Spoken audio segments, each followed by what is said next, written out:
In 1900, Britain officially assumed responsibility for the administration of the whole of what we now know as Nigeria from the Niger Company, as this ceremony recalls. There had been contact with this coast since the latter part of the 16th century. Lagos became a colony in 1861, and then, gradually over the years, British protectorates were established throughout the territory. In 1914, the protectorates were amalgamated into one Nigeria by Sir Frederick Lugard. Lugard's The Dual Mandate in British Tropical Africa was published in 1922 and discussed indirect rule in colonial Africa. He argued that administration of Africa could simultaneously promote the well-being of the inhabitants and develop the resources of the continent for the benefit of mankind. In this work, Lugard outlined the reasons and methods that he recommended for the colonization of Africa. Some of his justifications for establishing colonial rule included spreading Christianity and ending barbaric practices by Africans such as human sacrifice.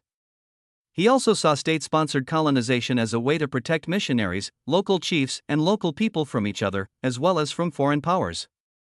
For Lugard, it was also vital that Britain gain control of unclaimed areas before Germany, Portugal, or France claimed the land and its resources for themselves.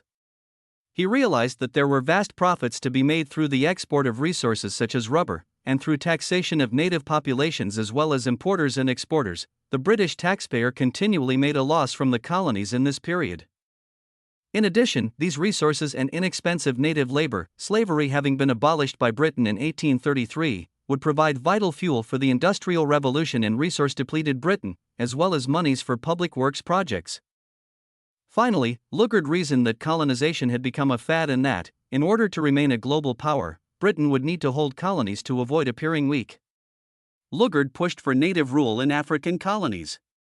He reasoned that black Africans were very different from white Europeans, although he did speculate on the admixture of Aryan or Hamitic blood arising from the advent of Islam among the Hausa and Fulani. He considered that natives should act as a sort of middle manager in colonial governance. This would avoid revolt because, he believed, the people of Africa would be more likely to follow someone who looked like them, spoke their languages and shared their customs. Olufemi Taiwo argues that Lugard blocked Africans who had been educated in Europe from playing an active role in the development of colonial Nigeria. He distrusted white intellectuals as much as black ones, believing that the principles they were taught in the universities were often wrong. Lugard preferred to advance prominent Hausa and Fulani leaders from traditional structures. Lugard was an advocate for European paternalist governance over Africans. He described Africans as holding the position of a late-born child in the family of nations, and must as yet be schooled in the discipline of the nursery. With Lord Lugard's arbitrary conception of Nigeria in mind, one can begin to see the many and varied problems colonialism created in Nigeria, across West Africa, and around the world.